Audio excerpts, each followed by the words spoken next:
How to add a pet on Life360. Hello everyone and welcome to Tech Talks. If you have any pet animal and you want to add it on Life360, all you need to do is follow these three simple steps. So first thing first, open Life360 app.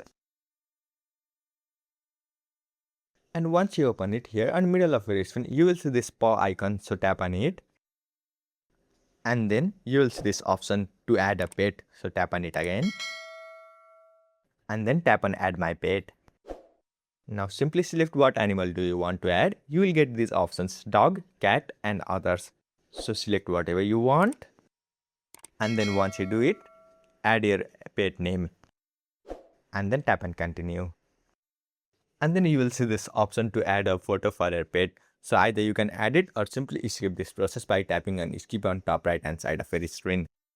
And then it will ask you for any extra details, like it can ask you for breed, color of the animal, weight and pounds, gender, and its birth date. So this process is optional as well. You can either fill it or simply tap on this skip option located on top of your screen. And after you do everything, you will see this option, link or Life360 tracker. If you have got tracker from Life360, you can simply add it to your pet or else simply tap on not now. So this is all you need to know to add a pet on Life360. I hope you found this video helpful. Thank you for watching. Follow us for more helpful tutorials. Subscribe.